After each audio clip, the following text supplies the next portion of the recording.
In the name of the Father, and of the Son, and of the Holy Spirit. Amen. Uh, we're going to try to cover a great deal tonight. It's going to be rather quickly. So, not quickly in terms of whatever the time is, but quickly in terms of what I attempted to do is to explain in a number of points. I think I got up to, up to 16 points in this relationship and development from Plato to Aristotle. And so we're going to have to go with them. Depends on how long it takes to convey it. But nonetheless, I tried to, I don't believe in dumbing things down. I detest that. You're in here, and obviously you're not dummies. You think and so on and so forth. The difficulty often comes with language and with a new mode of thinking. New mode of thinking with a new vocabulary and a new way of looking at things, which means you have to rearrange the world differently because we interpret our world through language. As the great philosopher of the 20th century said in his masterpiece, Being in Time, Martin Heidegger, the house of being is language. Language dwells in the house of being. We frame and form our world through language, through symbols. And that's how we organize experience, knowledge, etc., and convey and converse is through language. And when we have to learn a new language, per se, especially if it is a kind of technical language, whether it be physics, whether it be geometry, or whatever the thing is, or certainly philosophy or even theology, we're asked to often lay aside what we may conventionally talk about or what has evolved and place ourselves in a sense of getting on the H.G. Wells time machine and going back and immersing ourselves in that particular culture, that particular milieu, that historical time, and the language that was very fluent to the people at the time. But since then, it's gone through, like many other things, obviously, over time, it's gone through change and meaning. Some of it drops out. Some of it is revived and revised. So the challenge is often to step back or out of this time and place and go back into the historical time as much as we can within that. That's often a difficulty, as we have been trying to do, and you know that things that kind of annoy you is to try to go back in the Bible and place yourself back then and not drag 21st century into 1st century or 8th century BC or something like that, but to understand it within its own time. Ideologies that have sprung up in recent times are often the defect of what historians call presentism. Presentism is to stand in your own historical moment, your own culture, your own time, look back at a previous time and evaluate it in terms of the 21st century. Well, that's like someone who is 6 months old and evaluating them when they are 26. Makes no sense. There's been a progression, hopefully, or a devolution backward, and so on. So when you ask people to go into a different time, a different language, a different place, that has to require a certain conscious effort. Otherwise, we'll always find something wrong. You know, remember the 21st century, if we're still around as a world, we're waiting to be somebody's past. Future generations may look back at us and say, how could they have done that? How could they have thought that, etc. So the ability to do that gives us a certain degree of intellectual empathy. What I mean by that is a certain feeling, not simply rushing to evaluate, condemn, analyze, and all of that sort of stuff. This is where ideologies get into trouble. All ideology distorts reality because it commits the fallacy of what the great great philosopher of the 20th century, developer of process philosophy, Alfred North Whitehead, called misplaced concreteness. Misplaced concreteness is the fallacy of taking one particular aspect and making that the supreme cipher, lens, or framework out of which one evaluates everything. And that which doesn't fit that particular aspect that you've chosen, everything else is either meaningless or harmful. So, for example, let's suppose we have a person in here who is super intelligent. And all we do is value that person because of their intelligence. That's it. Their sensitivity, their empathy, their artistic ability, maybe some of them even are athletes or something like that. I don't care about all that. Oh man, you're really intelligent. Or somebody is beautiful or attractive or whatever. That's all. That's it. That's it. That's the only thing that counts. Then the whole complexity of reality is then shuffled to the side, and that becomes the one defining characteristic. Hence, its misplaced concreteness. That is, I understand that entity totally and completely in light of that one concrete aspect that I have chosen. Well, that's what ideologies do. Ideologies falsify reality because what they do is they often take one thing, one aspect, and they tend to centralize that. The fallacy, for example, of statism. Statism says the state is supreme. The individual, doesn't matter. Family, all of these things are either obstacles or disregarded in terms of the supremacy of the state.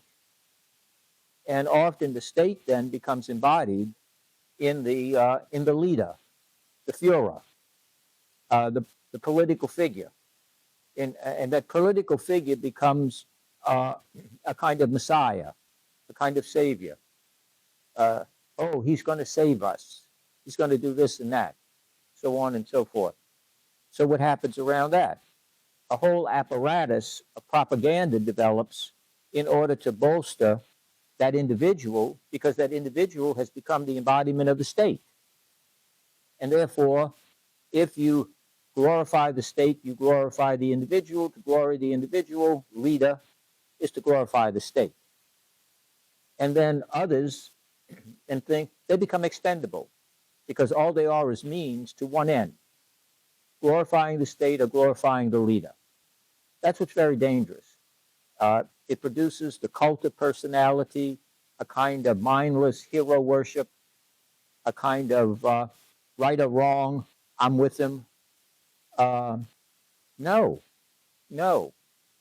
That's why I suggest you, in a rare moment of interest, you get the copy of this week's bulletin, because we're going to have an insert there dealing with President Trump's advancement of in vitro fertilization, which Catholics cannot support at all. And I suggest you read it. We spent some time putting it together, and it's very important in terms of teaching. And that's a clear, unchanging teaching of the Church since all of this came into development and being. And it is a complex issue that, and again, it looks attractive. It's appealing at many levels, except if one is serious about pro-life issues, one cannot help but be seriously troubled by that. and by the various procedures and so on that take place. Again, if you are a faithful Catholic and not a cafeteria Catholic, where you pick and choose whatever you want. But it's very important. Granted, you'll lose the emotional argument or the sentiment argument because people will pull out pictures of children like this bunch running around a little while ago. Oh, they're beautiful, wonderful, terrific. Oh, God, yeah. Poor children look like they were suffering in his hands, if you ask me. But anyway, you get the idea. All right. We're going to talk about the great divorce between Plato and Aristotle. But I want to stress that it is an amiable divorce. It's not Kramer versus Kramer. It's a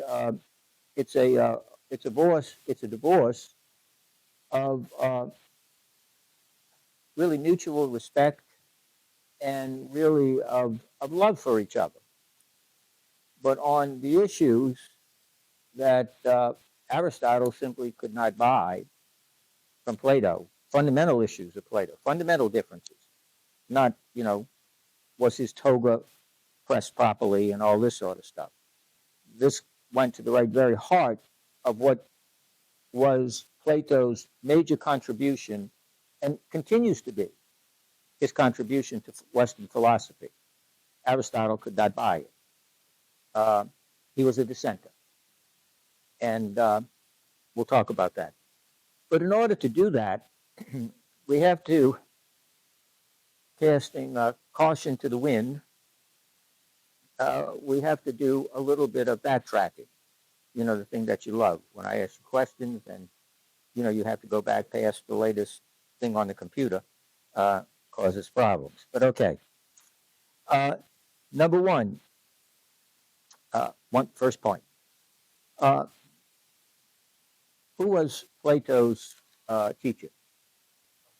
Socrates. Okay. Plato comes out of the influence of Socrates. And Socrates, as Plato and Aristotle, I'm using those three just to keep it within bounds. Their one driving passion, their one concern, their ultimate concern,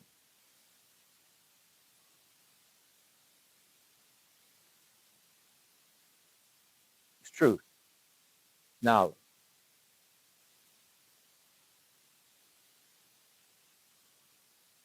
Because if we go back to the beginning with Thales, we talked about that from day one. Why is there something rather than nothing? And whatever that something is, what is it made of? In other words, there's a drive to explain. There's a drive to understand. There's a drive for truth inherent in human beings. We prefer to know something than to not know it. We prefer the truth to a lie. We prefer knowledge to ignorance by our nature. It's not simply limited to cats, huh? Okay, so this drive, and we'll take Socrates since he was the teacher, and what is the Socratic method? Questions and answers. And the goal of the Socratic method in terms of question and answers, the goal, in order to get a truth of knowledge, was the refinement of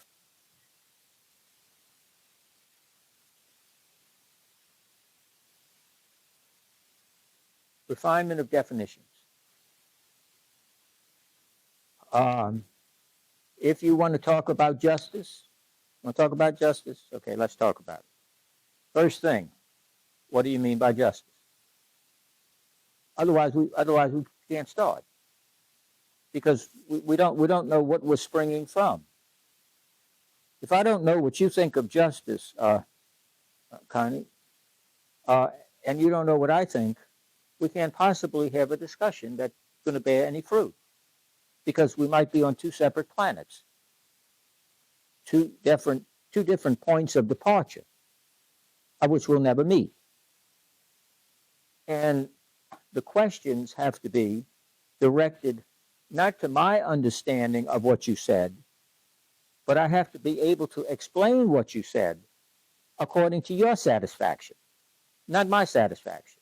Because if I'm explaining it to my satisfaction, I'm attributing to you something that may or may not be what you hold. And I'm asking you to defend the position you don't hold. Well, that's absurd. We're not going to get anywhere. So the questions are about the refinement of definitions and the understanding of key terms. Define your terms. That's why if you read Plato, remember again, Socrates didn't leave anything written, no writing. In fact, he abhorred writing. He thought it was the end of thinking. Because once you write it down, people have a tendency to stop thinking. Go, it's written down. That must be it. That's it. There's the answer. And for Socrates, you never arrive at the answer because every answer is the springboard for further questions. And further questions springboard.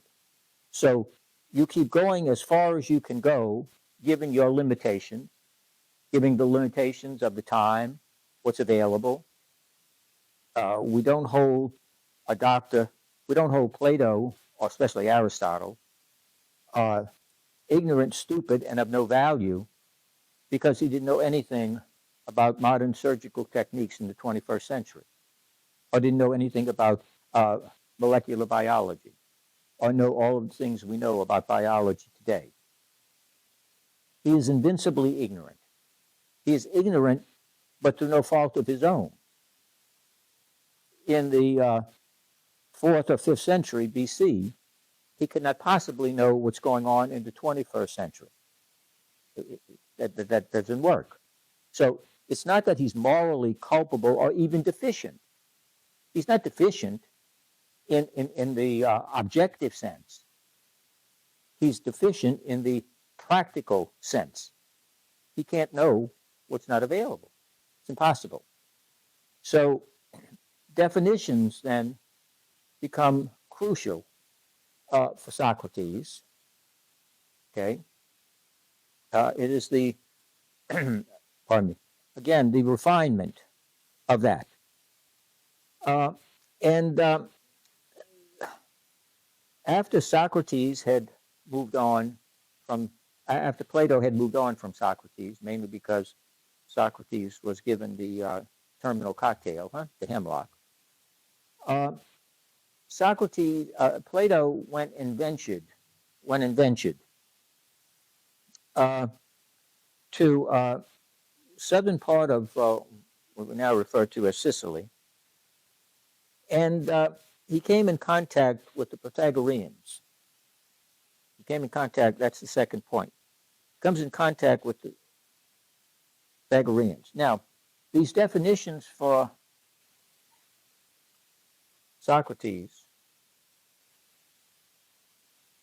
they are universal and unchanging in its pure form.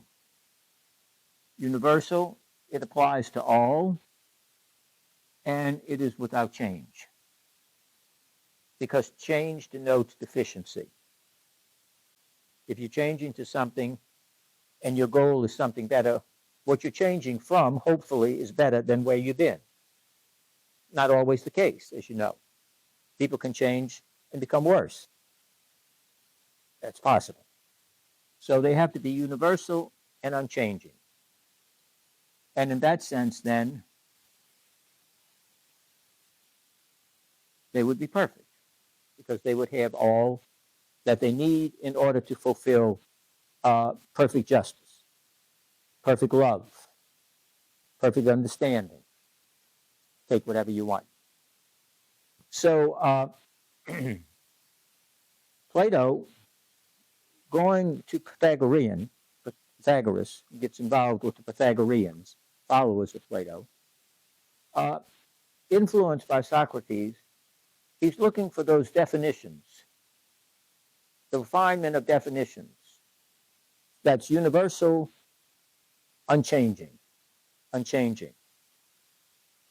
yet he realizes that normal discourse, normal language cannot capture that. Why? Why can't normal everyday language not capture? Uh, what is your nationality? Just pick one. French. Okay. Do you speak French? Oh, never mind. You could have said no, Betty. Never mind. Do you speak French? No. Good. Thank you. You're living up to. You can text the alimony guy and tell him, you're doing well. No. Uh, she speaks French. He doesn't. Huh? He speaks Russian or something. He went to Duke, so naturally. So that's what he does. Well, and now somebody else speaks Italian. Somebody else speaks Spanish. Well, we have a problem here because we don't have a common language. So we have this multiplicity of language, all these languages going on. Not that they don't convey something, they do, obviously, but you have to know the language, etc. So he says, I have to find a language. Remember, we're talking about Pythagorean. We have to get a language that is universal and unchanging. It applies to all.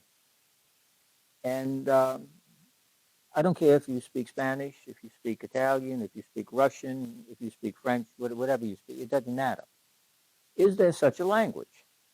Is there such a language that is universal and unchanging because of what it represents? Language is a symbol that represents something. And he says, yes. And what might that be? Mathematics. Very good. It's math. It's the language of math.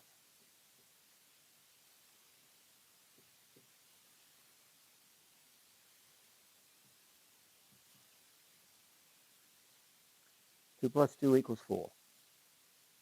I don't care if you're Spanish, you're French, Italian, etc. 2 plus 2 is 4 on a system of base 10. That's the way it works. And so this language, the language of mathematics, the language of science, is that language, universal and unchanging. That's the way he looks at it. Okay. Number 3, for Plato, mathematics serves as a kind of model, if you will, for discovering these universal, unchanging truths. So if you remember, and you may even have with you, the divided line. Remember that? The divided line. Okay, at the top of the divided line is what? Yeah, what is it? Forms, which, what else? Mathematics. It's mathematics. It's mathematics. See? What's at the bottom? Images and things. Images. And the lowest form is related to what? What is it called? It's not called knowledge. What? It's opinion. It's opinion. All God's children like noses, huh? They all got one. Everybody's got an opinion. Okay, nothing wrong with that. Nothing wrong with that. But the trouble is, Marie here, who is a flaming women's libber, huh? Runs around burning her underwear all over the place as a rebellion against the patriarchal, man-oriented society, etc. And I don't know, I'm going to pick on you since you started all this. Betty there, who is, Victorian and more Catholic than the Pope and everything else, and oh my God, where seldom is heard a discouraging word and a bad thought has never entered her mind, and all of this kind of stuff, whatever bad thought is. And,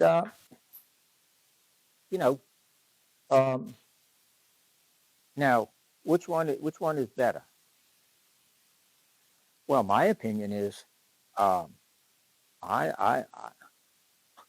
I always did like, she wasn't bad looking, Queen Victoria, and I think she had some good ideas. Someone else stands up and says, "Oh my God, come out of the 18th, 19th century, man. Get into," and there we go. Here we go. And we're all over the place. We're all over the board, etc. Now, uh, but this, uh, 2 plus 2 is 4, or various things in geometry, etc., uh, tend to be that unchanging universal thing, and so on. Again, let's stay in the mind of Plato, Socrates, etc., not jump all over the place about the latest theory, about the curved universe, and all of this other sort of stuff. Plain geometry, that's what we're talking about. Okay, so mathematics is the thing. And so Plato gets that. And the fourth point that he makes is that the truths or definition are the standards,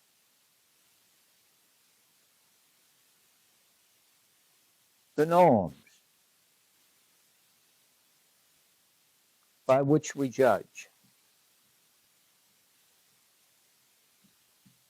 We evaluate uh, whether something is true or false. Uh, so we look to science and to the language of mathematics, etc., by which we look and see if our definition and our understanding conforms to the language that is universal and unchanging. Universal and unchanging. But this becomes the standard. You say, well, what does that mean? Well, okay, I'm upholding the standards of Queen Victoria. Well, the person may say, well, how can you think that? But you're asking me for reasons. Asking me for reasons. You're asking me for proof. You're asking me for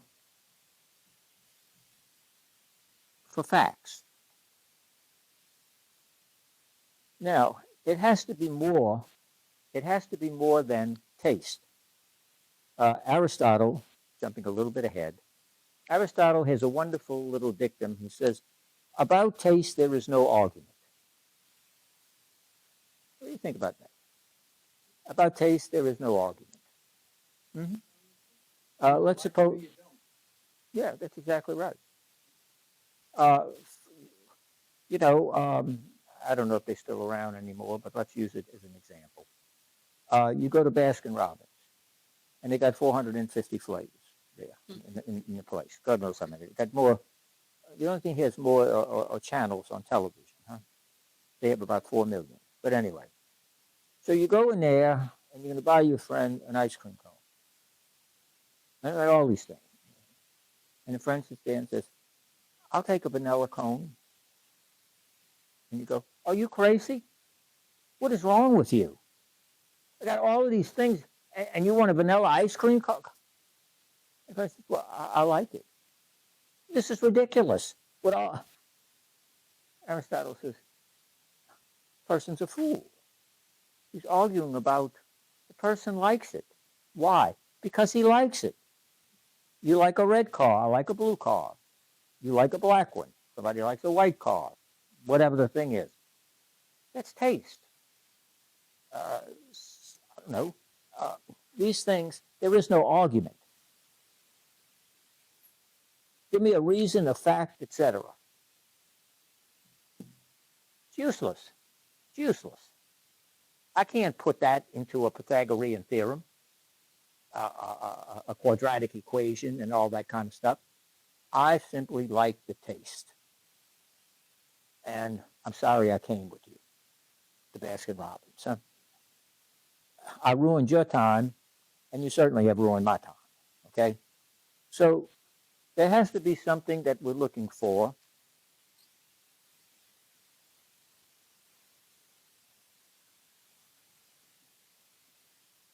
that is objective.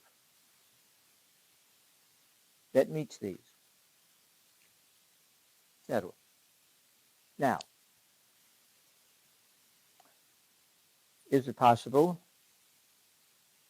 that one has a taste for something? You go to the restaurant and they have there a beautiful filet mignon, and it's covered with all kind of junk on it, everything else on it, etc.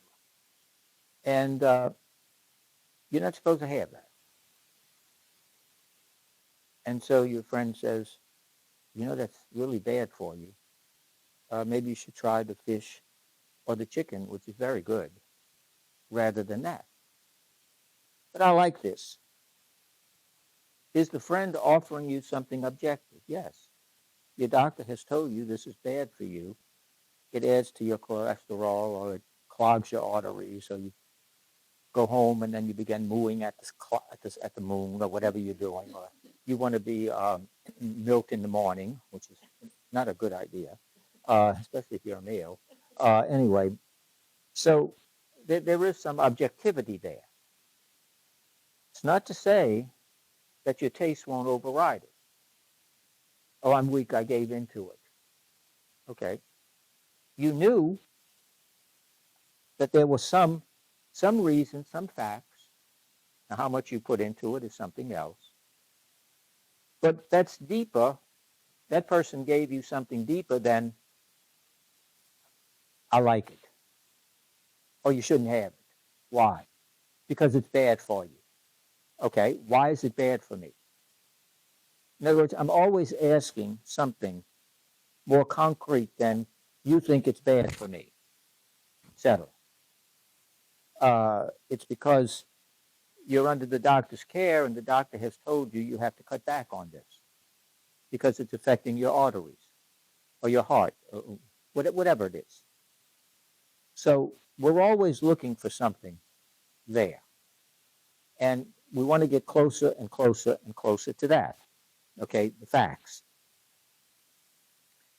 Number 5, Plato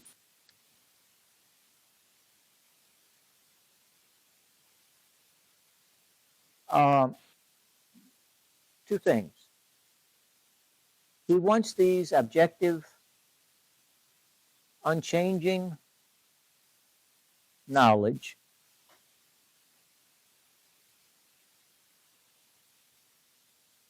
but he also recognizes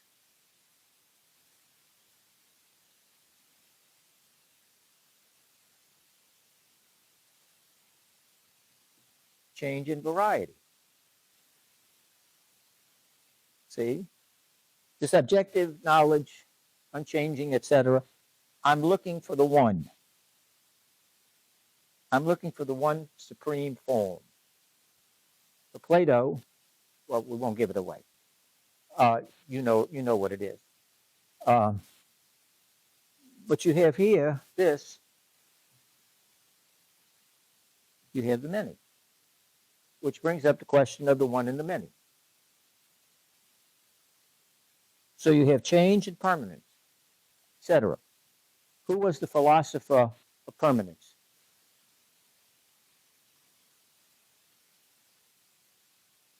That preceded, before Pythagoras. Philosopher of permanence. Starts with a P. And don't tell me Plato, please. Starts with a P. Come on, what is it? It's Parmenides. Who is the philosopher of change? His contemporary. Starts with an H. That's right, Heraclitus. Oh, Lord, give me a break, please. Come on, Lord. Give me a break. I'll give you a break. I'm still here. Parmenides, Heraclitus. Yeah. Give you a break, huh? Break your neck. Okay, so here we go. So we have Parmenides and Heraclitus,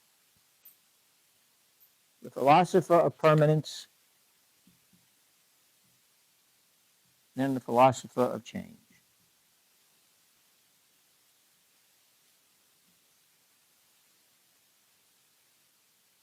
Question is,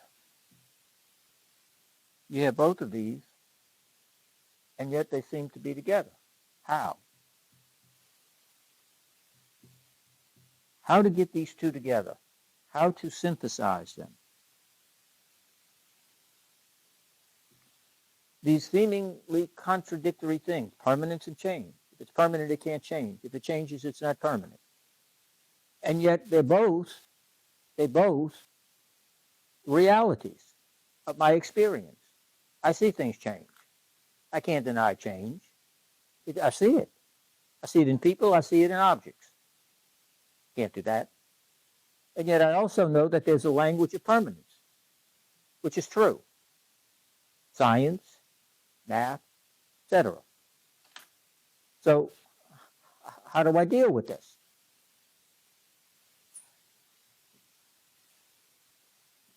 Okay. So Plato, after hanging out with these people, etc., he says, how do I get access to this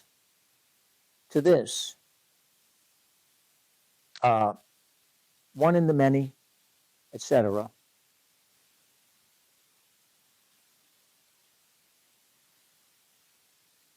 It is by reason. It is not by sense data. It's not empirical. It has to be through the mechanisms of the mind, the ability of the mind to think and to go from the particular to the universal. It is a completely mental, cognitive, rational exercise. Therefore, reason is able to grasp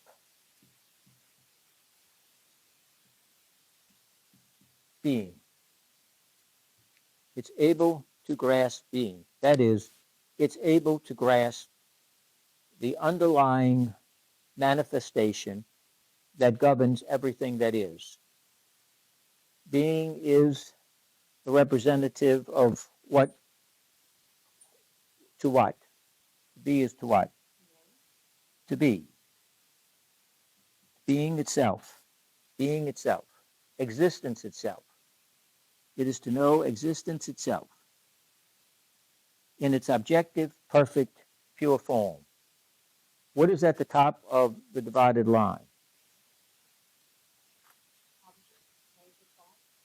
No, what is at the top of the line? Yeah, of what? Of forms. The forms, right? The forms are immaterial, permanent, unchanging perfections. It's got to be the forms. And you get that through mathematics and through the process of reason. Reason is able to grasp and to know this.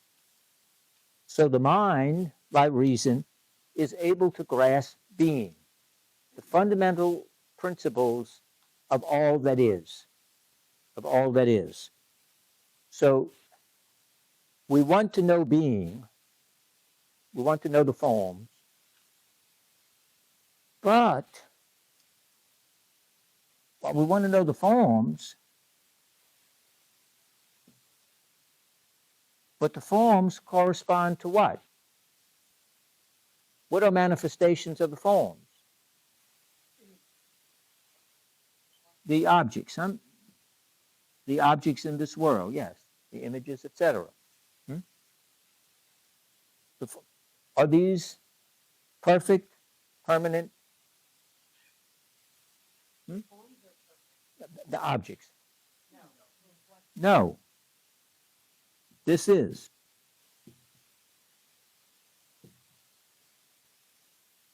So the question is then, it exists.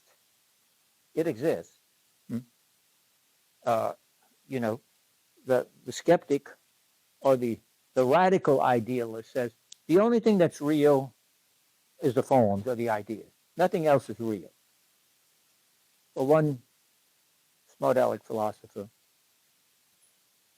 back in the 17th century invited his skeptical friend, a student of David Hume, who denied cause and effect, which is the end point of empiricism. And he invited him, and he says, "My understanding is that nothing exists but the idea. That's the reality. Yes. Nothing else exists. No." He said, "Would you allow me to tie you to a tree and beat you with a bullwhip? And when you start crying, I'm going to say, 'Oh no, you don't feeling that. It's not real.' Well, the only thing real is that idea." And most of us would not take that bet. We know, for example, if you touch the stove and you have a blister, you really don't care about the idea because you have to go get one of the doc in the box quacks out on the highway to give you something for your cough while your hand is all bloody, but that's okay. It's one of those mistakes. But anyway, so you have this. So you have the forms, and then you have the objects. Forms and the objects. Forms and objects. This is how he's trying to get into this idea. So, and that's the seventh. That's the seventh point. These definitions are the universal unchangeables, and he has to deal with this other reality. The forms and the ideas are real. But so is what? So the objects.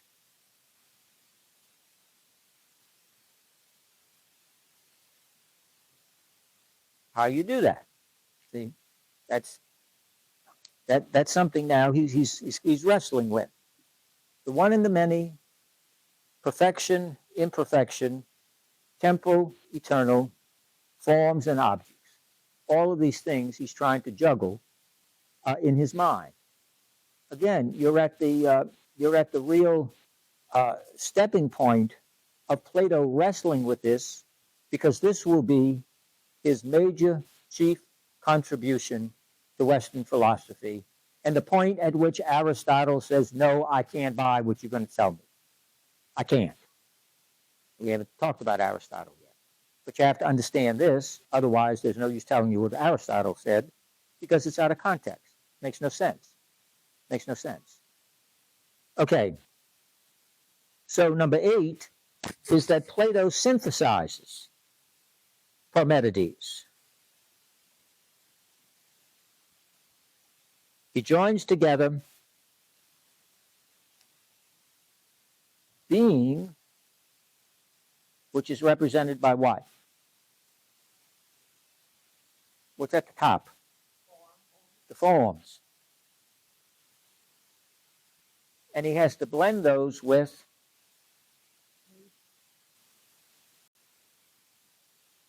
becoming, which is what? Come on, folks. You have the forms and the what? Objects. And the objects. Forms being are permanent, objective, unchanging. These are what? Permanent? No. What are they then? Temporal or transitory? That's right. Temporal. Are they objective? No. They're not objective in the sense of being universal. So that's what you have. And they tend to be particular. Okay. So he attempts to bring those things together. Bring them together. He's got the world of permanence and the world of flux. That's what he's contending with. So, point 9 that he makes, then, in an attempt to make this pathway, he recognizes that everything in the world is material. It's a material. It's a thing. It changes. It changes. It's the world of objects. And then there's the world of forms, which again is universal, unchanging, known by reason. Again, I can't emphasize enough that the senses are not that which gives you knowledge. It doesn't give you knowledge. It gives you opinion. The kind of knowledge he's looking for is not opinion. He doesn't want to know. He doesn't want to know anything about the material world. That's a forecursor of what's going to unfold. In other words, what is this line? Horizontal or vertical?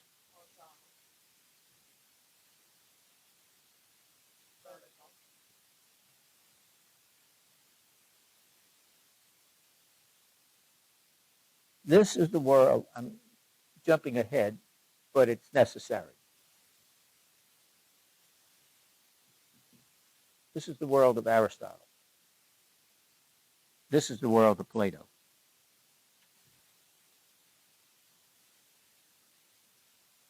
Aristotle will say, where do you live? Where do you live? Where do you live? Yeah, you live on Earth, or do you live in the forms? You live on Earth. And Aristotle says, I live on Earth. Well, this is what I should be understanding. This is what I should know. And what he wants me to do is completely throw all this away. It's irrelevant to a large extent. The only thing that matters is what? Forms. It's the only thing that matters. Aristotle says this is nonsense. This is nonsense. The everyday world that I live in, you know, when you go to Mass, and the priest, if he remembers to say the Eucharistic prayer, he says, we live and move and what? Have our being. We live and move and have our being. And Aristotle says, yeah, I like that. Yeah, this is where we live. This is where we move. And this is where we exist, folks. Plato would say, yeah, you live and move here, and you have some shadow or copy of your being. Because where is your being directed? To what? To the form. No, leave all your theology and all of that alone. That's right. No, that's fine. That's right. Upstairs. In other words, go upstairs. So you're up here. And this is, he's ground level. He's ground level. And eventually he'll go into the basement. Because he believes, see, Aristotle, there is nothing in this world that is unknowable, wants to be known, and we should know. I don't care what it is. But when you read the thousands of pages and lectures and all of this, there isn't a single thing that escapes Aristotle's analysis in this world. He's here. This is it. This is what we want. We can talk about the other thing, but let's understand, I'm not demeaning this. This is where I live and move. This is where I have my being. This is where I'm acting out my nature. This is it. I mean, this is not insignificant. Okay?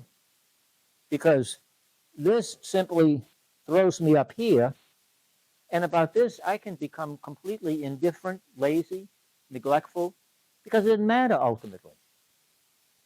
Now, this does infect religion. You become thee and me. Well, what about all this? Oh, I don't care about that. What about injustice? What about cruelty? What about all the things that we see? Well, I don't care about that. It's passing away. I don't care. I'm only concerned about this. What about love your neighbor? That's his problem. The only thing I want is to get up here. So I'm indifferent about all this. So all of your charity and all the things that you're doing to help others and all that, that's all wonderful and terrific. It might make you feel good, but it really doesn't matter. The only thing that matters is I get up there. That's it. That's where my energy and focus is. And about this, I'm indifferent. Well, you got a problem if you are a Bible toter, because Bible's got a lot to say about that. The major religions have a lot to say about that. That's a kind of corruption called spiritualism. The only thing that, in other words, all this I'm either indifferent to or it's bad and evil, like Plato thought. And Aristotle says, oh no, no. You got to be kidding. This is really important. This opens up knowledge to us. This. And I got to investigate it. And I have to have a method to go about doing that. And my method is scientific. But it's the scientific of observation of which I then inductively put together a hypothesis or an explanation. And then by testing and observing, it either validates or invalidates it. But all the while, I'm gaining knowledge. I'm gaining understanding. And the more I can understand, the more I can live a fully human life. But I'm not living a human life if I completely ignore where I live and move and have my daily being. I'm not. Because I'm not living as a human being. I'm living as, somehow I don't have this thing. I don't have this thing. I don't have any of that. I can't buy that. I can't buy that stuff. See? So you see how it begins here. The focus, where the focus is, what counts and what doesn't count, etc. Now,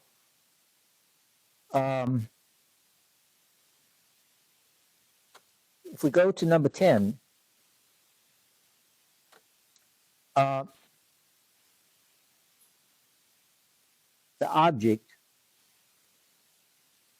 whatever the object may be, doesn't matter. Tree, person, chair, dog, it doesn't matter. The object. Does the object, let's take this Russian Bible. We take this. Does this have being? Yeah. Huh? Does it exist? Yes, because if you doubt it, let me whack you with it. Yes, it has being. It has weight, size. You can describe it to me and so on. So it does. It exists. It does. See? So it exists. So objects have existence.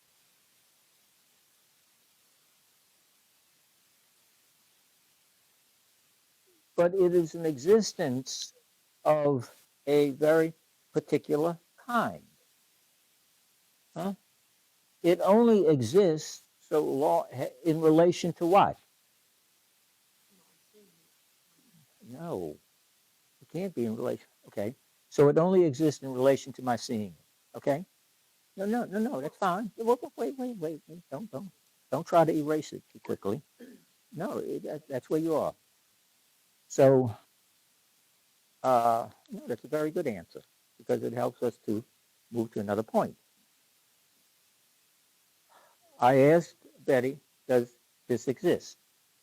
And she Yes, yes. Okay, fine. But then she added, only as long as I see it. Do I see it? No. Am I feeling it? No. Am I picking it up? No. So it doesn't exist. No, it's still there. No, it's not. I don't see it. No, I'm following the Betty principle. No, I'm following the Betty principle. Yeah, no. Do you understand what she's saying? What she's saying is actually one of the predominant toxics that infect our culture and society today. Okay? No, it's not about faith. It's about the idea that somehow uh, there is no objective reality there. There is nothing objectively there. If I see it, does it exist? Yes. Yes. People will go around. Tell you what, go stand out there on that god-awful place out there, that highway. Pick any 10, 15, 20 people that randomly come down the street, walking down the street. And tell me how many people will tell you perception is reality. That's what they say. Perception is reality. Really? You got to be kidding. Oh, no. No. It's my reality. Oh, are you looking at this book? Look at it. See? Now, I'm not looking at it. Betty, does that book exist? Ask me. No. Because perception, I didn't perceive it. I'm not using mirrors or anything. I'm not looking at it. No sense contact with it at all. She does. So it exists for her, but not for me. Now that's a crazy world. There then is no objective reality. This is one of the problems of the empiricists, which Bishop Berkeley, one of the three classical empiricists, Locke, Berkeley, and Hume. Berkeley, who is a bishop, falls into this empiricist, see, where everything is ideas based upon experience. How do you get ideas? You have a tabula rasa, clean mind, and your ideas come through experience, and you form them, and you connect them together, and so on and so forth, like this, etc. Now,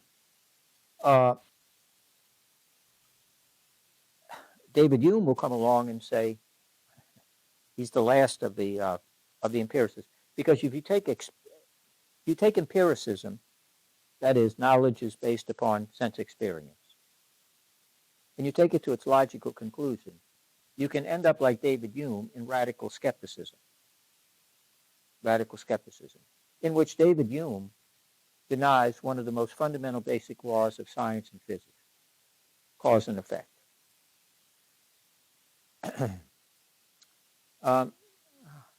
Do any of you watch the weather? You watch the weather, okay. And part of the weather at some point is sunrise, sunset. Sun will rise at 6 o'clock. It'll set at 5:23, whatever that means. Okay. Now, we use, I think, in ordinary language, etc., we'll say, I'll see you in the morning when the sun rises, or I'll be up before the sun rises, so on and so forth like that. Where does the sun rise? East. I think we all use that. We understand the earth rotates. Let's leave all that foolishness aside for a moment. Sun rises in the east. Where does it set? West. In the west. See there. So we have unanimity. Everybody reads that. Huh? And that's cause and effect. And Hume says, there, oh no, that's a bee, of which I am allergic to, I'm allergic to bee stings. Well, Well, I hope he lands on you, and he is. He's on your back.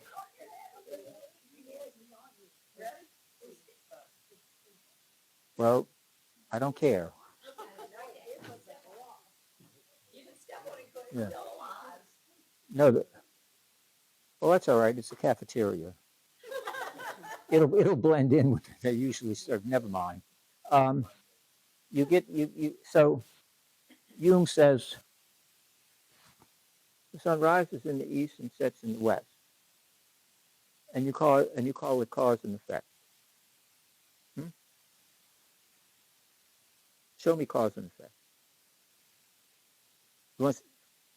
You want to see a book? Hmm? Here's a book. Can you see it? You can see it. Everybody can see the book. Um, you want water? Here's water. Water bottle. Let's see. Hume says, okay, show me cause and effect. Where is that? Where is it? You want a purse? Here you go. Whatever this thing is, some kind of weapon in there.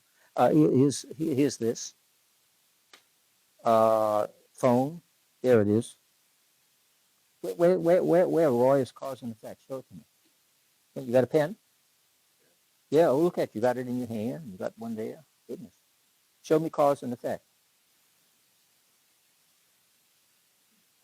Hume says there is no such thing as the law of cause and effect.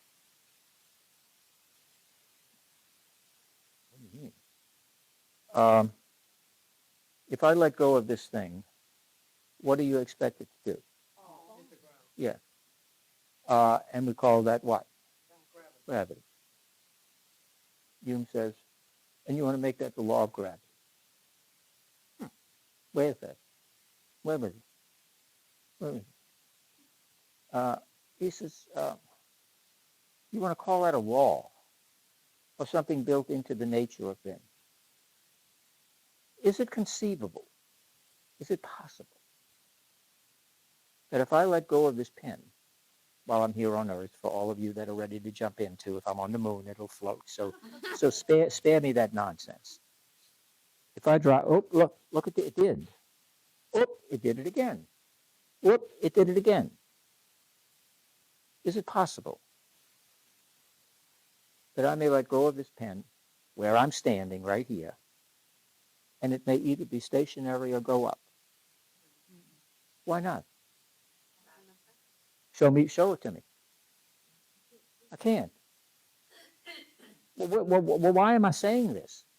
Why am I saying this? If I let this, it's going to fall. Hume says it's nothing more than an expectation born of habit. That's all it is. You know, there's no law. There's nothing intrinsic here. There's nothing at work. You can't show it to me. Show it to me. I can show you the book. Show me gravity. Show me gravity. It can't be shown as an object. Hmm? A thing can be known by its effects. But can I show you gravity? No, I can't show it to you. Like I can show you this, whatever this thing is, and so on and so forth. I can't show it to you. Okay, let's up the stakes. Do you love your best friend? Yes. You love your best friend. Show me love. Show me faith. Show me hope. Show me all these things. Show them to me. You can't. You can't. Not like I can show you this, that, so on and so forth like that. Hume says all these things we talk about as laws built into the nature of things, etc. He said they're nothing more than an expectation born of habit that becomes a memory that we have. But there's nothing inherent or intrinsic in the fact that if I drop this thing, it may go up. So he's saying the only reason that there's gravity and it pulls down is because it's been repeated over and over and over and over and over again, so it defines what's going to happen. You're almost there, yes. In other words, is there anything intrinsic or inherent, built into the very nature of reality, objectively inbred in reality, that transcends experience, the nature of a thing, of itself? I think,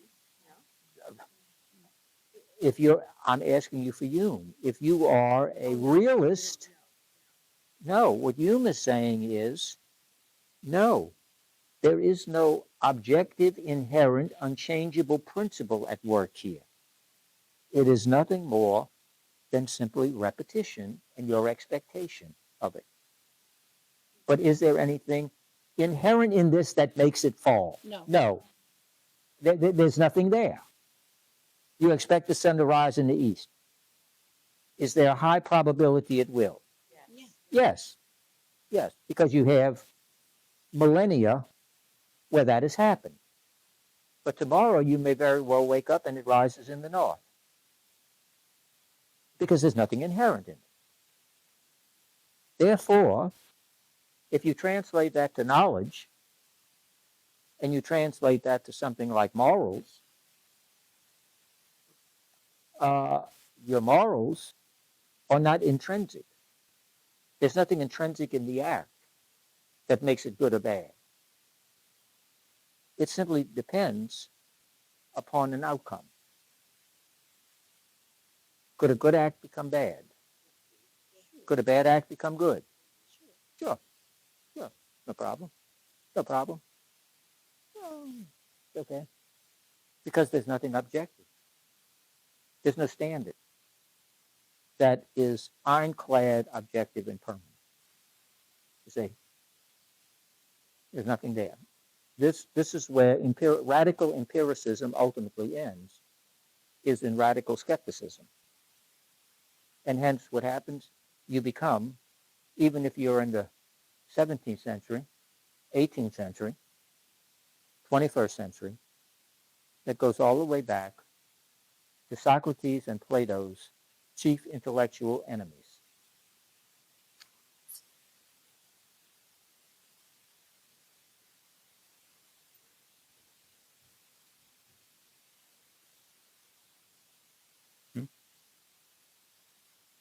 The sophist. Who are the sophists? Very good. That's right. Their whole approach is not truth, but to win arguments by any means. In other words, they were the prototype of lawyers. Okay? In other words, I don't care about the truth. I'm going to put it in such a way that I'll get a favorable verdict. Although I'm supposed to be an officer of the court, it's like a police officer, a detective, let's say. What is the detective supposed to be about? Facts that do what? What occurred in order to? No. Very good. I'm not supposed to start out with what? Yes. I know you did it. So now I'm going to work back in order to make sure the facts come get you. No. I'm supposed to work inductively, not deductively. But if I come to the facts, and I start out here, I start out with a blank slate, you know, a little notebook that they write everything down in, and I start out with a clean sheet of paper. And I come and I say, what happened? And she's going on and on about what happened. And I'm writing it down. Okay? Were you there? Yes, she was there. Okay? Still not talking to me. But nonetheless, she was there. So I had to get a court order to get her to talk. But okay. Yes. Yeah. She probably took a fifth too. And so, so I'm writing all of this down and so on and so forth like this. And then I go around and I say, were you there at the time that this took place? And she says, no. Well, how do you know it? Well, Lisa told me. Hmm. Okay. That's a little shaky. It's shaky because I don't have a direct. Now, now she may be as loony as a Louisiana nutbird, okay? But that's the one I have. She's telling me she saw it. She's telling me she heard it from Lisa. See, who then tells me she heard it from Jim. Now I'm really, you know, comrade over there, okay, comrade Jim. Okay, now I'm really worried. Okay, so what I tend to do is to discount her. I didn't say completely eliminate her, but she's very shaky compared to Connie because Connie is giving me what she said she saw. Okay, so this one is hearsay from this to this. It gets weaker and weaker as it goes because it's further removed from that. From that, most courts of law, although I can't speak about it anymore, but most normal courts of law would never allow that to take place. Would never allow that to take place. Okay. Um, Except we used to allow deathbed or excited utterances to take place. The category of excited utterances have to do with a person who simply blurts out something unfiltered, unmeditated, that simply comes from a point of truth.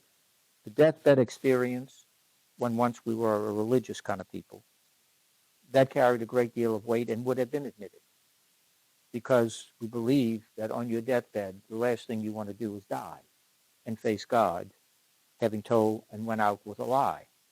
So weight was given to that. No, it was admitted.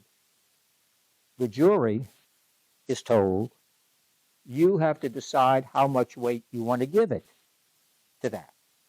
But are we going to admit it? Yes. What you do with it, that's between you and your conscience and God, how much you want to buy into that. Okay? So the chain of evidence then, and the exact testimony, etc., becomes somewhat shaky, etc. Uh, Now, the idea, of course, today is that perception determines reality. But she has a perception of it. I come over here to Roy, who is a solid citizen over here. Well, and I say, and Roy says, I was there, I saw it. I said, I don't say what she said. I don't say what she said. That's poisoning the well. I said, Roy, what did you see? And on many of the big details, they diverge. They have a different. Is it possible from where they were standing, the angle, and so on and so forth, that they saw objectively the same event, objectively, but perceptually they saw it differently? Yes, yes. So now I have to go deeper. Well, where were you standing? Did you know the person? Because that can filter in. Yes, and I can't stand them. Well, that's important. Or are you related to the person? Uh, did you have any dealings with them? And I ask those kind of questions because that affects perception. And perception then affects interpretation. See?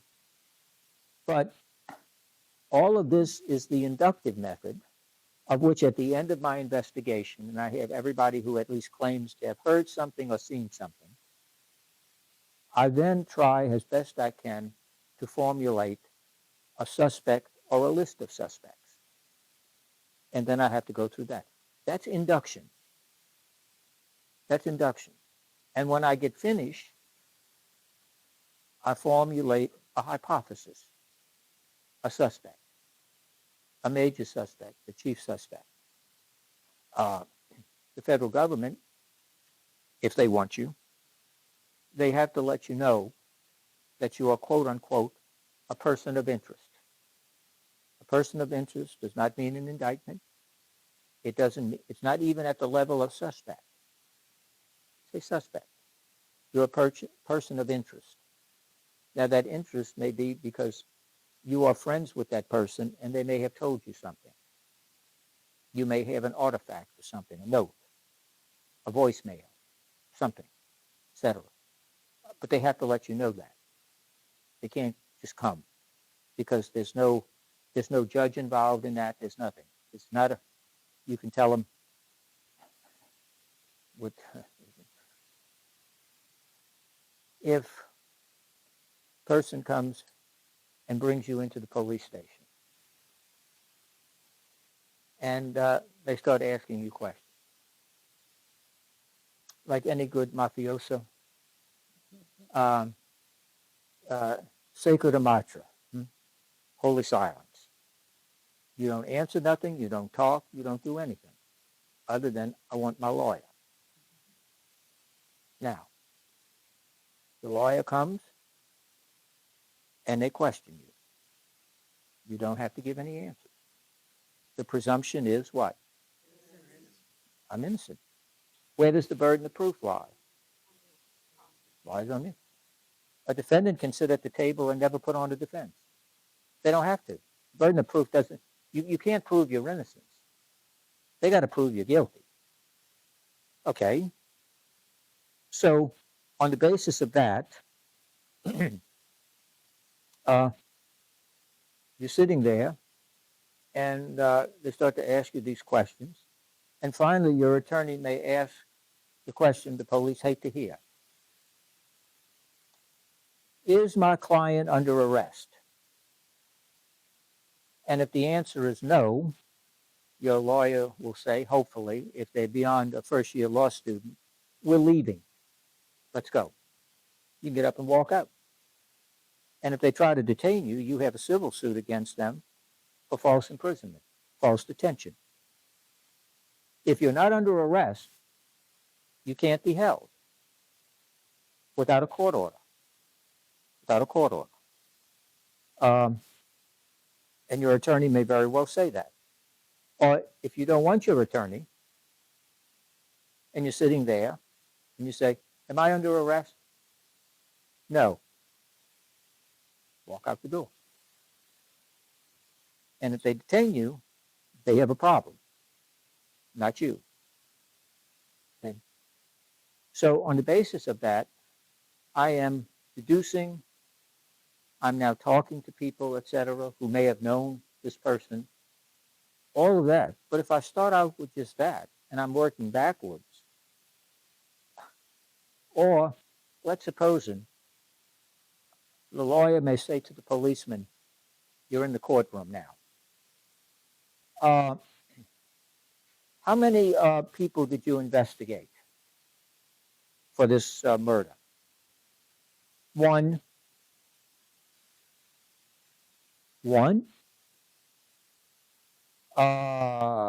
Did you look for any others? Well, no. We knew it was him. You knew it was him. Did you know it before or after you started your investigation? Well, you said after your investigation, but you told me you just only investigated one person. What kind of investigation was that? What you do is you begin planting reasonable doubt in the mind of a jury. And then your lawyer will probably say, is that the way we do it now? The police comes up with a suspect, a theory. They investigate one person that fits their theory. And then they say they got to be guilty. And of course, they come here and present it to you, the jury, because they hope you're stupid. Because this is such a heinous crime that he wants you to believe that look at this heinous crime. He passed all these photographs out of the body. And since that happened, somebody's got to pay for it. Somebody's got to be punished. We can't let this go. And the police, that's an authority figure. That's an authority figure. They got this guy. What the heck? Probably is guilty. Yeah, I vote guilty. It's pretty difficult. It's pretty difficult. See? Because you are, in effect, fighting against the awesome power of the state. And think about it. You're being prosecuted by whom? The state. You got sitting up there a judge. Who employs the judge? And the court is surrounded by guards who are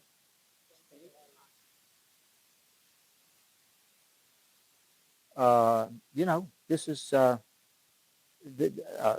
when they say the full, especially if it's the federal government, because they own the printing press and everything else, you got a problem. So you have to be very careful, about this. But again, Aristotle, he wants to begin inductively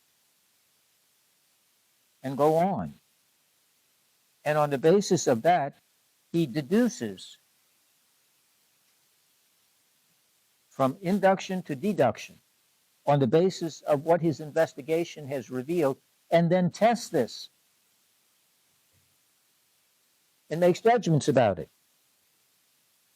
Plato, who is completely sold on the mind or on reason as simply a function of the internal dynamics of the mind itself, the principles of the mind itself, of cognitive or cognition, is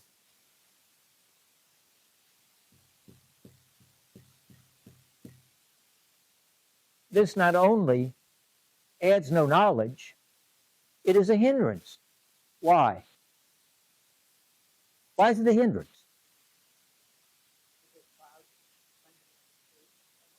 Why? Why? Why? Because it can be adjusted according to And what is the first way by which we gain knowledge of objects? The senses.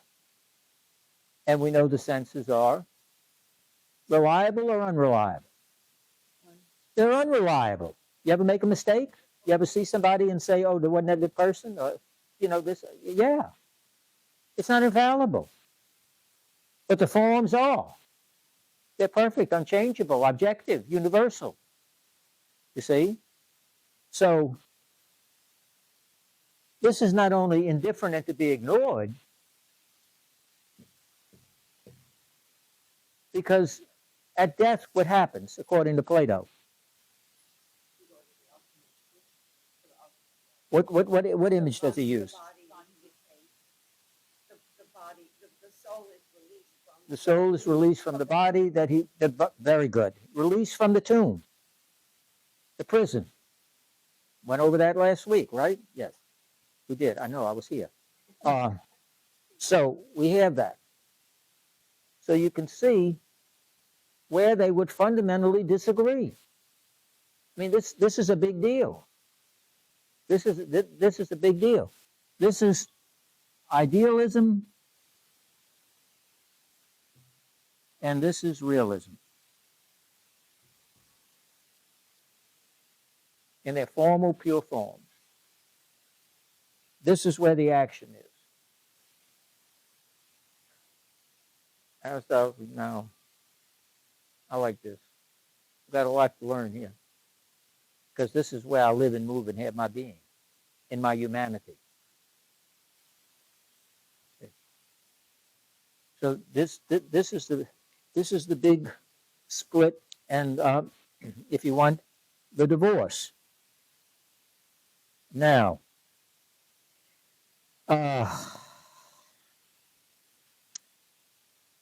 this is number 10.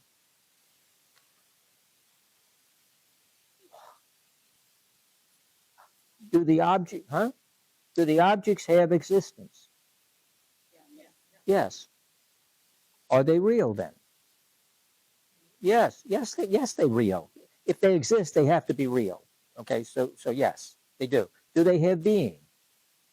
Yes. Yes. If they exist, they have being. Okay. And what about the forms? Do they exist? Do they have being? Not only do they have being, they are being. That's right. Now, don't take a victory lap yet, Betty. Nothing worse than being premature and then getting disqualified. Oh, Betty, you're so modern. We'll we'll we'll we'll, we'll give you a participation trophy in a moment. All right.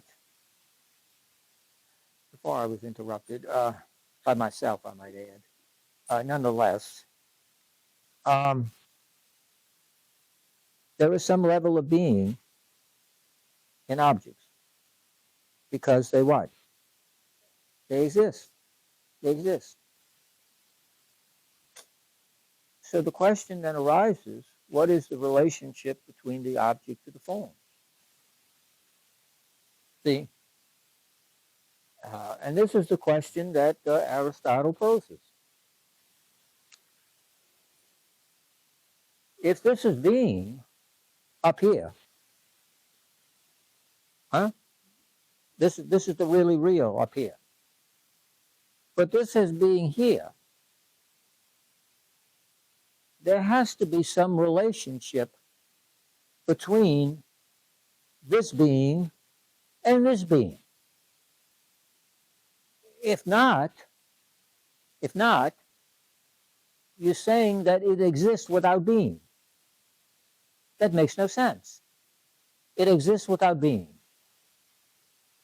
But to exist is to have what? Being. Aristotle says, wait a minute. You have this being, these forms, which is perfect, unchangeable, objective, and all that kind of stuff, which we reach with the mind. But then I have this over here that exists in a whole nother realm. In a whole other realm. Well, in order for the object to exist and have being, it must what? It must connect with what? The form. Must connect with the form. You see the thing developing for Plato? Huh? It must connect. And Aristotle says he just assumes it. He don't explain it. And philosophy is about explaining. Go all the way back to Thales and the beginning of philosophy. Why is there something rather than nothing? The philosopher is not about assuming. It's not about myths and fables. It's not about allegories and all these other things. It's about what? Based on facts. Based on facts. Well, what's your proof? What's your proof for this? And on that, Plato is kind of left with the idea that which has being here is somehow in a different realm than being, but yet it exists. Well, how does it exist? How does the object then have this being? He says by imitation or participation. Imitation is a copy.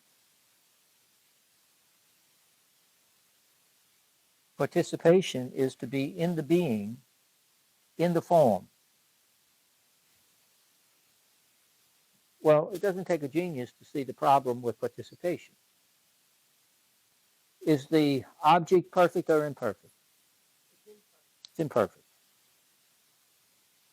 Can the imperfect exist in the perfect? No, it can't, because if it did, what would happen to the perfect? It would be corrupted, and that's right. That's right. Now you say, okay, big deal.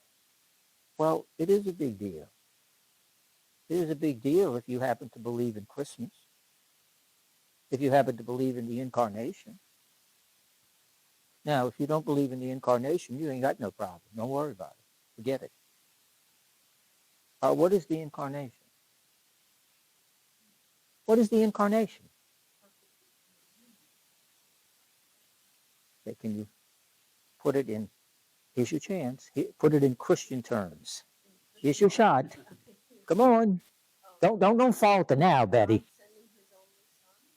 God sending his only son, and is the son is what? Is what? He's divine and human.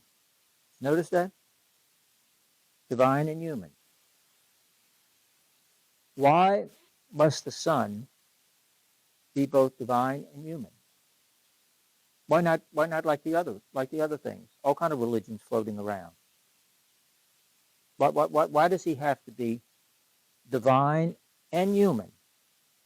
What caused the son to come? Sin. And sin is what? Against whom? You got to have an object. No, against God. So who is the? Don't be sorry. Who is the offending? Who is offended? Now, if you want to make yourself right with God, what you got to do? How do you do it? Repent? You want to repent? Oh, God, you are easy. Come on. I offend our good friend Connie here. Okay? Yeah, I offend Connie, which is easy to do for me. And I say, Lisa, you got an in with her, oh, she's always complaining about something. And I think I hurt her feelings. So could you go tell her I'm sorry?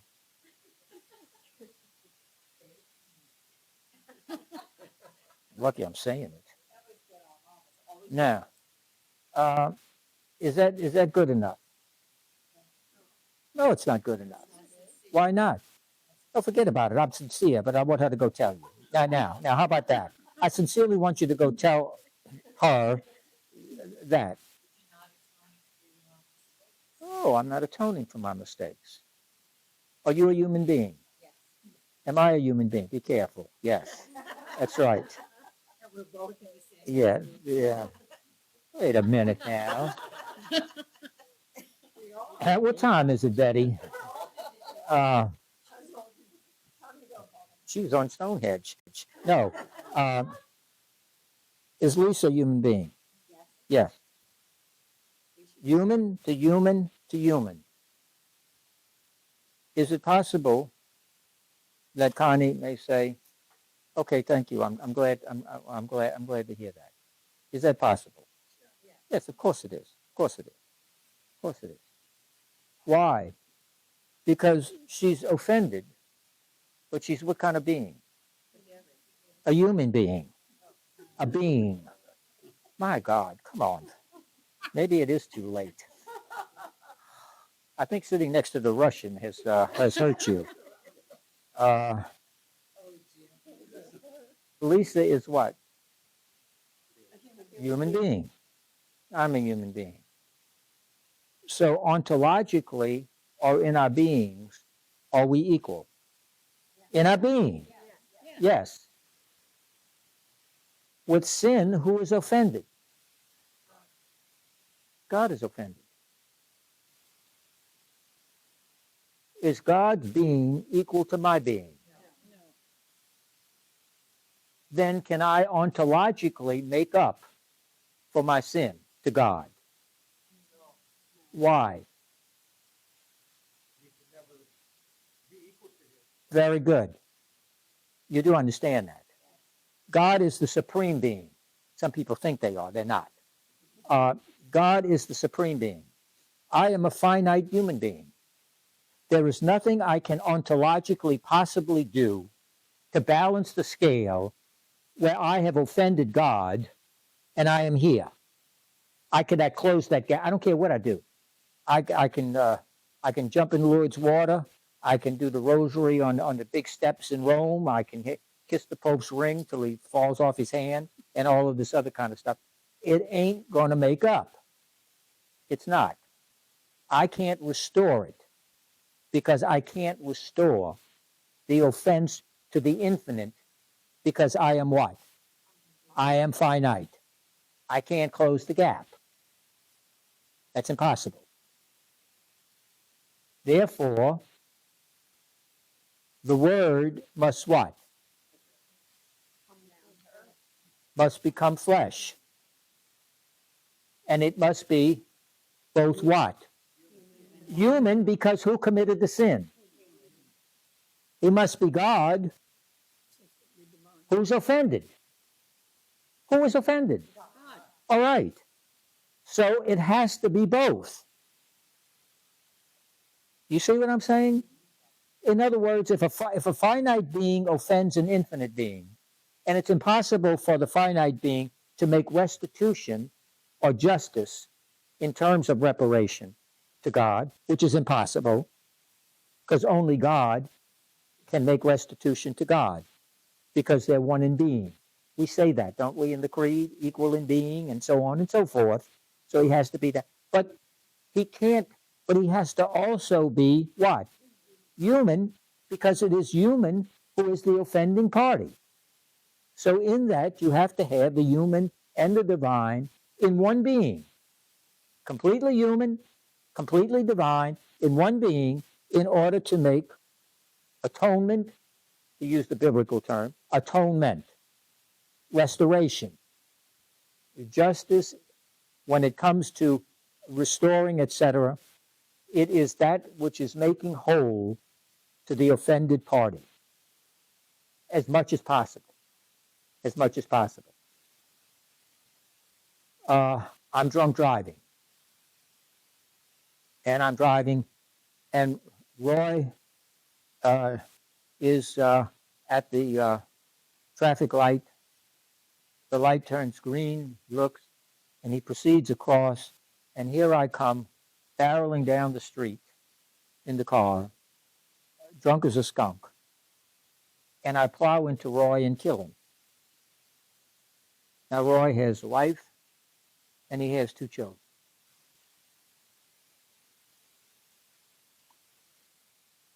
How do I restore Roy? I don't. Roy's dead. I can't restore him. He's got a wife, and now 2 children without a father. I can't restore him. I don't care what I do. Doesn't matter. I can't. What reasonably can I do? Mm-hmm. Is there anything else I can do? Now, what do you mean restitution? How might I do that? Yeah. That's. I mean, this is not. Yeah, that's right. Money. Why money?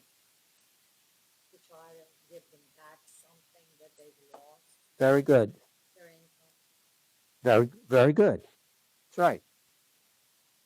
No one is equating. I don't care how much money she has. She can be friends with Donald Trump or Musk. Doesn't matter. I'm never going to fully restore her. It's beyond my capacity to do that.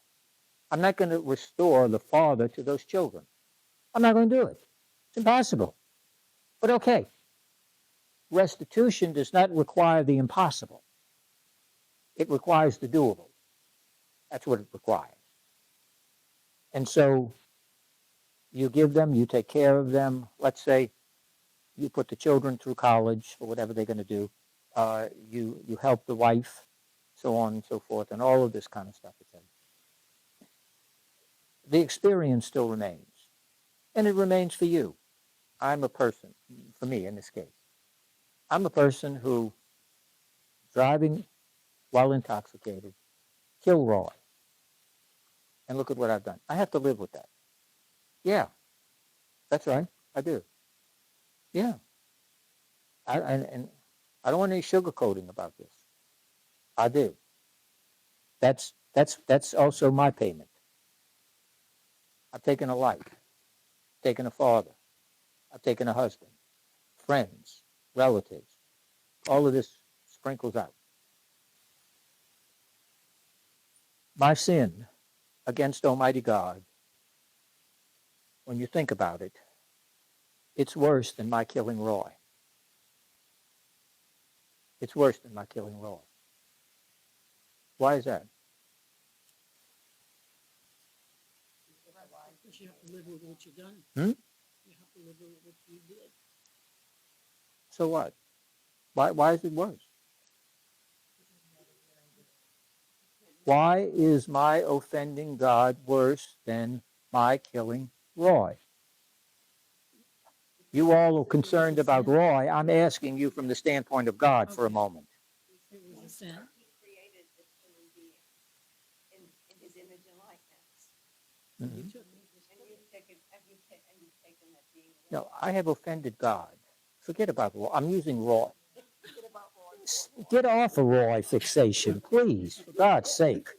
Roy, doesn't it make you want to die? I mean, look, I've never seen anybody gather around somebody like this. My God, it's like a dead relative that owns billions. All the vultures are there. How much did I get? How much did I get? I got to talk to you after. Find out how this happens. Why is my offending God worse than my having killed Roy? You all are fixed on him. You committed a sin. What's that? You committed a sin. So what? So, okay, well, no, okay, you committed a sin. Yeah, well, I've already confessed that. I want to know why. Roy is human and God is perfect. Very good. I, a finite being, have offended an infinite being. Bumping him off, okay, terrible, but it can't measure to bumping up. Roy is not God, contrary to what Roy tells you all. I know he does. Well, I know how to do those gadgets. I know how to do those things. No.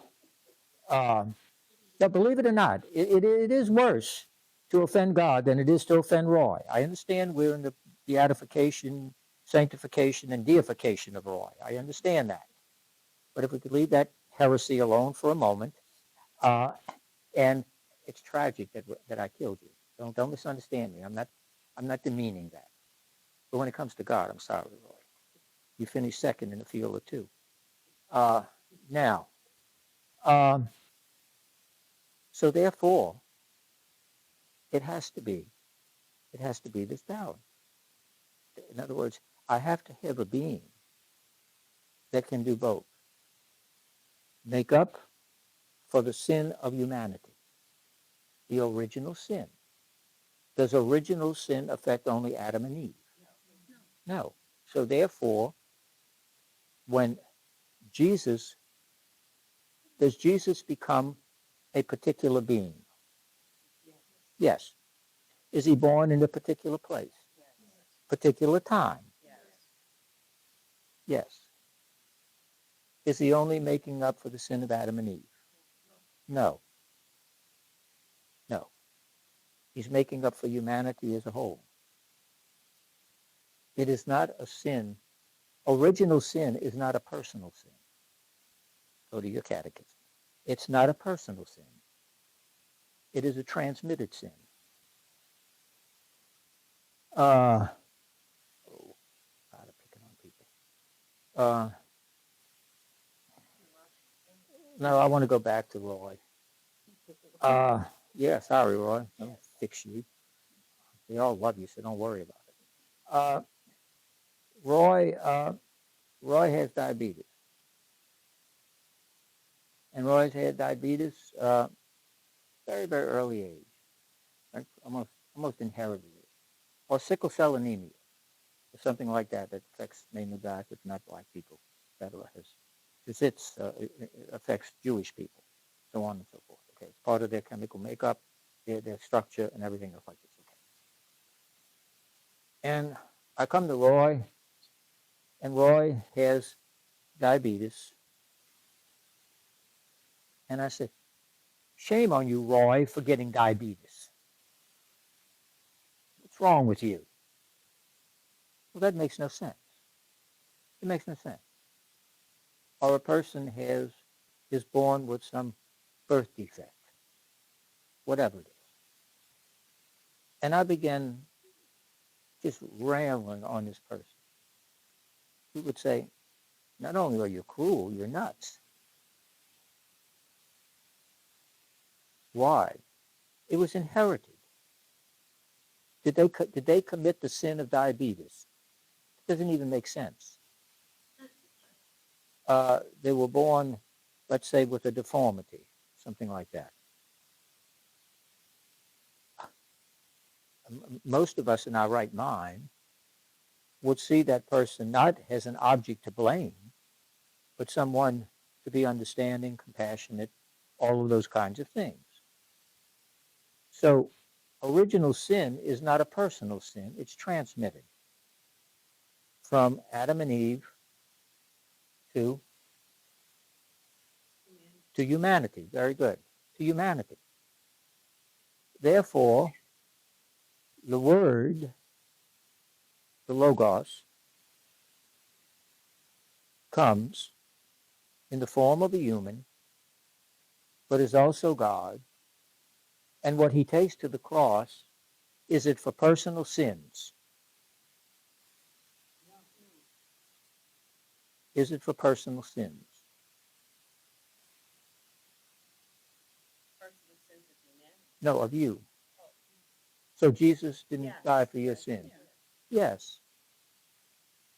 Well, what do you mean now? Wait a minute. But what is the fundamental cause of your sinfulness? Is there any connection between your personal sinfulness and the loss of original innocence? What?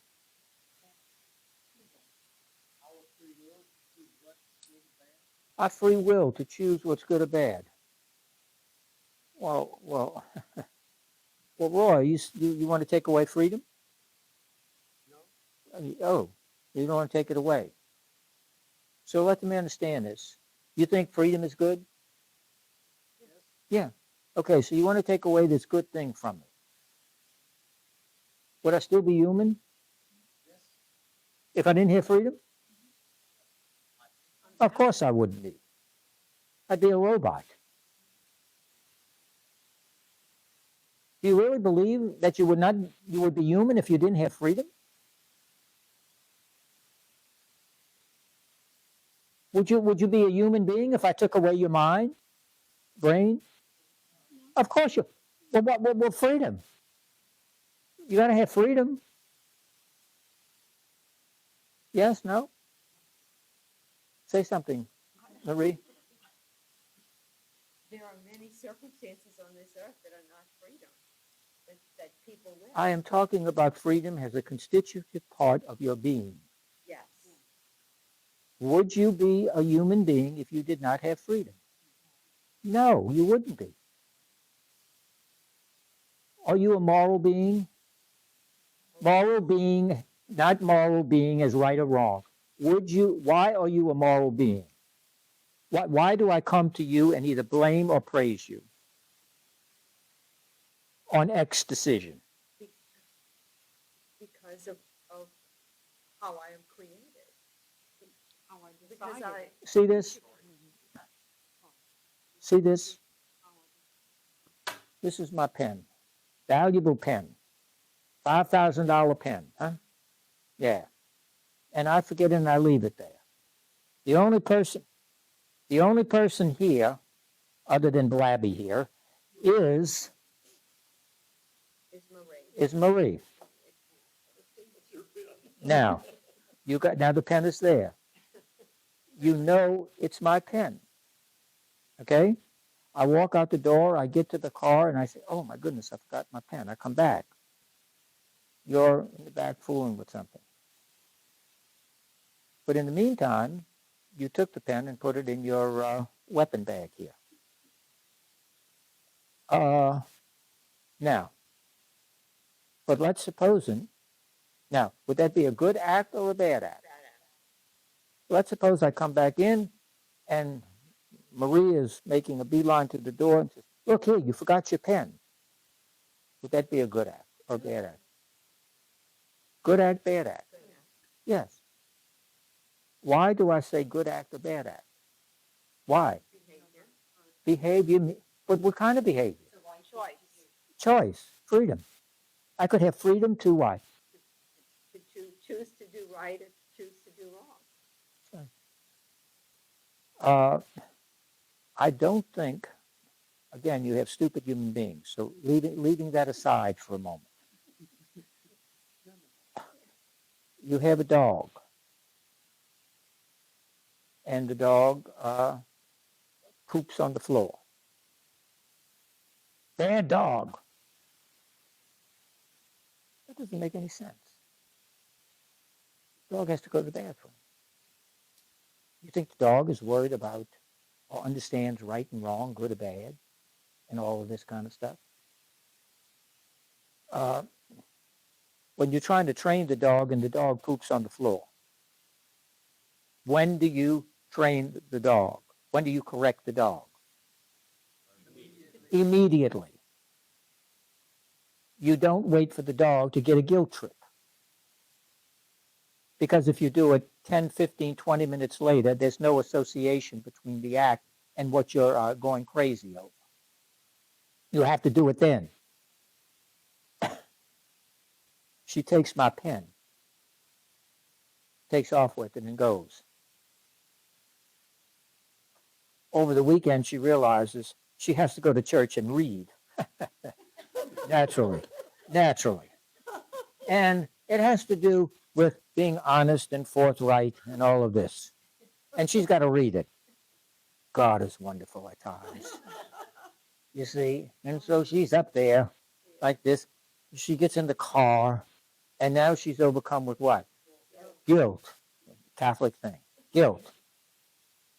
So on Monday, she says, oh, I saw the pen. It was on the floor in the back somewhere over there, and I picked it. Here, I want to return it to you.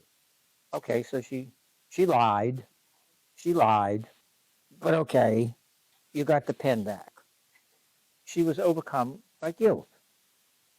In other words, her conscience kicked in and said, nope, you got to do the right thing. A dog doesn't have that. A dog's not going to clean up the floor and so on and so forth. I mean, it doesn't make any sense. Part of being human is your reason plus your free will. What time? It's almost 9, okay. So you get the idea. So this has to be the case. So this idea of participation from the imperfect to the perfect, etc., tends to contaminate this. And imitation. What is an imitation of something? Copy of what? Of the copy of the real thing. Yes, the copy. Therefore, is it the thing itself? No. Is the human being a perfect representation of the fallen man? Is the human being? No. No. You are not. Let me break it to you, Betty. You are not the Gary has been telling you this for years. Well, Gary, you are not, okay, you are not the perfect embodiment of the human being. Why? Why? Only God is perfect. What will happen to you at some point? Yes, that's exactly right. You decay. So, okay, you see. Um, so this imitation, participation has its problems, and Aristotle says it's never addressed. How does all this take place? How do you get the objects? How does this take? And how it has being, but how does it participate then in this without contaminating the form, etc.? In other words, it has being, but it's separated from its essence or its true nature. Hence, some people read the Bible and say we're conceived in sin. Well, Plato said we're conceived in imperfection because to be born, you're born where? Where are you plunked? Huh? What? Yes, in the world. You're plunked here. Is this perfect? No. You come down here messed up. That's not the way it was originally in Genesis, right? Okay. That's the fall. The fall is not about an apple for Plato. It's about being born. It's the waters of forgetfulness. You remember this, huh? You remember, or have you forgotten? After all, you were born. Okay. So that's the key there. Okay, we're going to stop here. There's a whole bunch of things because I want to tie this in because, especially when we get to matter and form, because this is where Aristotle says, no, this is the way in which we connect humanity to becoming fully human. And it begins here on earth. You can't be that. You can't be a fully actualized, realized human being for Plato. Aristotle says that's because he ignores the world we live in. He ignores this nature, this body, which is not bad. It's not evil. It wasn't conceived that way. And so this is where they have their differentiation, their break. We're going to stop, but I want to bring you up to date on what's going to happen.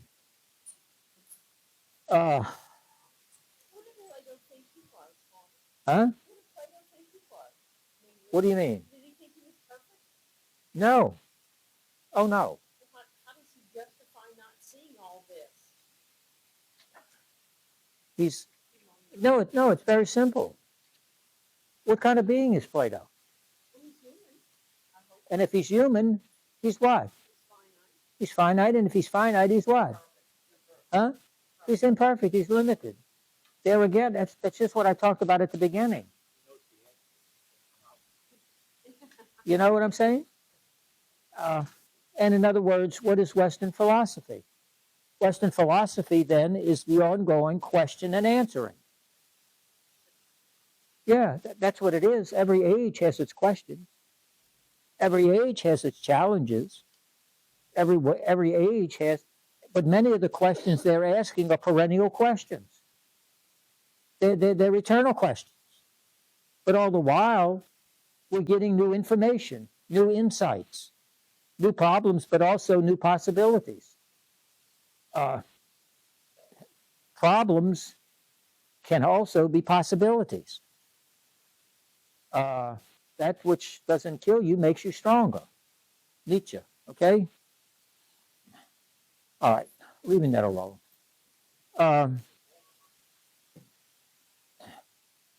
Next Tuesday, as you know, is Mardi Gras. And Wednesday is Ash Wednesday. All right. On Thursday, and then for the next, let me see your catechism. Thank you. For the next 6 weeks, we're going to go over or look at what I would ask you to start doing, again, remember some people somehow believe that, we go through this page by page and like, no, that's nonsense. I'm not doing that. You can get all kind of programs that do that. And they're good. They're good. Get them, do it, and you'll be happy. What I'm trying to do is to bring in the philosophical and other things to it. But anyway, this is my point. If you would, please, begin reading, beginning with Article 4 of the Creed. It's in this green thing, whatever it is. It's Section 2, Article 4.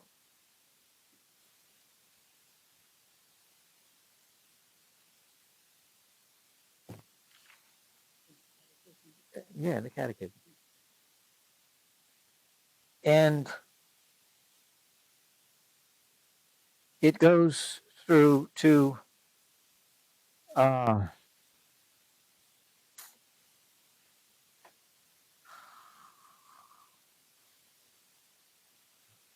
Article 7 underneath.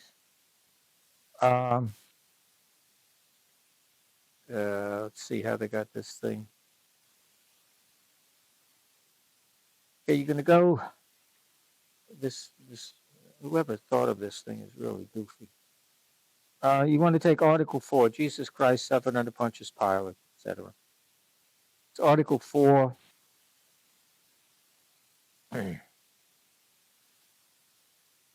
And it goes Article 4.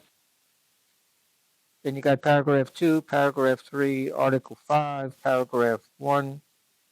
Then you got Paragraph 2, Sections 1, 2, 3. And Article 6. So if you go through those, if you have this book, in other words, begin on page 146. That would be easy, but since most of you don't have this copy, that's not going to work. But nonetheless, 146. And if you would go to 171, articles from page that I gave you there. 140, what is it? 140. Yeah, so I mean, that's what I'm saying. So if you want, you can look up somebody that's got one of these green things. Okay, you got it? Okay. So if you just do that, do you have it? Okay, well, if you have this, you got Article 4?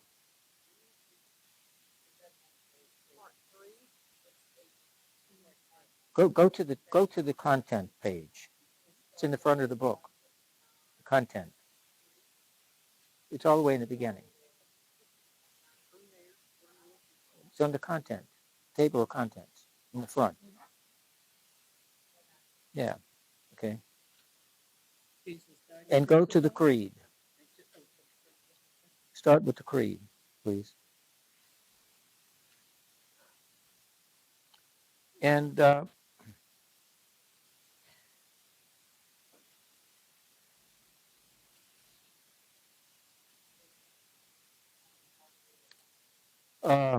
you start with the section on Jesus Christ suffered under Pontius Pilate, 146, whatever it is in there.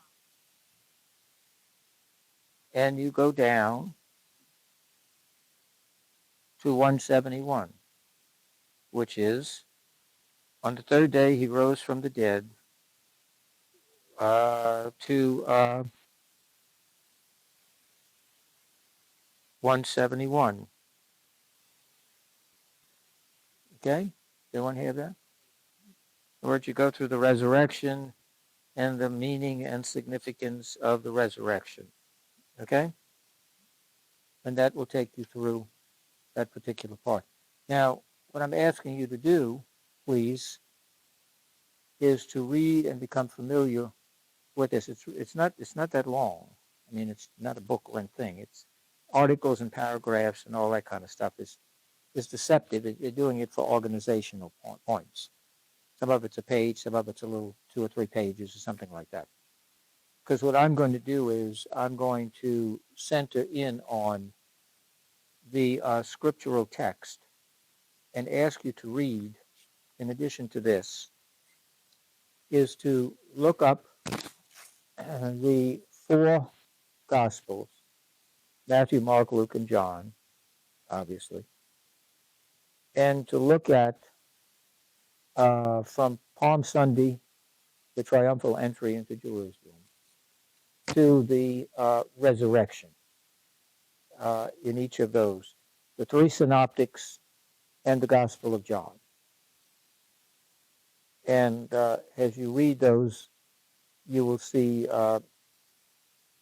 accounts differing, and we already talked about why they differ and so on and so forth, but we'll do it again. And you just go ahead and look at that. Read the synoptics first, and then the Gospel of John. Yeah. Yeah. And what I'd ask you to do is to read them in the order of Mark, not Matthew. Mark is the first one. Matthew and Luke. Only one left. And then separately to look at John. And we'll talk about the differences and similarities, why they're different, why don't they have their story straight, so on and so forth like that, which in reality you don't want a straight story. Because remember, here, there are no, zero, zilch. There are no eyewitnesses to the resurrection. There are no eyewitnesses. Okay? The resurrection is a day of appearance, not a day of eyewitness. No selfies, no videos, none of that sort of stuff. There's nobody there to tell you what happened. And that is where it brings us to the 2 approaches to this whole episode. It is the eyewitnesses. Eyewitnesses, you say, well, there's nobody there. It's the eyewitnesses post-resurrection. Because on that Easter Sunday night, he does what? To whom? That's right. Everything is in appearance. There's nobody there on that first Easter Sunday morning. Nobody's there. There's no 12. Nobody's there. And so on. When he encounters Mary Magdalene in the garden for the first time, in the Gospel of John, which is why you want to read it last, when he appears to her. She's not there. She came with a bunch of other women to take care of the body, which is very important to Jews. You know, it's interesting. It's very important. Jews are one of the only people, or the first people, to actually reverence the dead. You had the Egyptians in their own kind of way. And so it was amusing to hear, amusing as in tragically sad, how ill-informed these people are. And I'm talking about these talking head idiots on television who try to explain things that they know absolutely nothing about. Why are the Jewish people so hung up on getting on the remains of their dead back? Well, if you manage to do like 2 seconds of investigating into Jewish people and the Old Testament and the law, if you remember when Jesus is crucified and is declared dead, they go and ask Pilate what? For his body. They go through an elaborate anointing when there was a battle in the Old Testament. They didn't want to leave what? They didn't want to leave the bodies on the field. Noah is, oh my God, he is horrified that one of his sons saw him naked, and they took advantage of the father in getting a blessing. They had gotten the father drunk, and the gown, his covering, his sheet, whatever you want to call it, slipped off. And it's a big deal because of the reverence for the body. And so that's very, very important. And John, as you know, does not refer to the body in his gospel. Doesn't refer to the body. The word becomes a body, right? Is that what it says? Oh, flesh. Mm-hmm. Flesh. And when Jesus in chapter 6 gives his long discourse, he who eats my body, huh? Is that what he said? He who eats my body, eats my flesh. Now, again, I'm not going to go into it, but the point is that itself should pique your interest. Why is John so hung up on this idea of flesh, which he does not use, and avoid body? It's very important. Very important. It's a little theological. Eat my flesh and drink my blood. This is my body. This is my blood. That's what we say at the consecration. John would say, nope. You eat his flesh and drink his blood. That's what he said. And the word became flesh, not a body. And again, that should, again, if you follow, you see what I'm saying? These little subtle things, but they reveal deep theological things that the writers are trying to get across. Anyway, enough of that. You've had it, I've had it. Okay. Huh? I almost said something really ugly, so I'm not. You have no idea.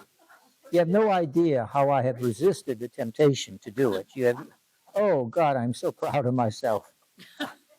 I have canceled my Lent. I've just had it. In the name of the Father, and of the Son, and of the Holy Spirit, amen. Almighty and gracious God, Father, Son, and Holy Spirit, we offer you glory, praise, and thanksgiving. We thank you for this time together and the Holy Spirit for your indwelling presence. Please help us to prepare for the coming Lenten season. Holy Spirit, please cleanse our mind and purify our thoughts, strengthen our weak wills, and melt our cold, marble, steel-encased hearts. Help us to walk faithfully with you, O Jesus, in all things and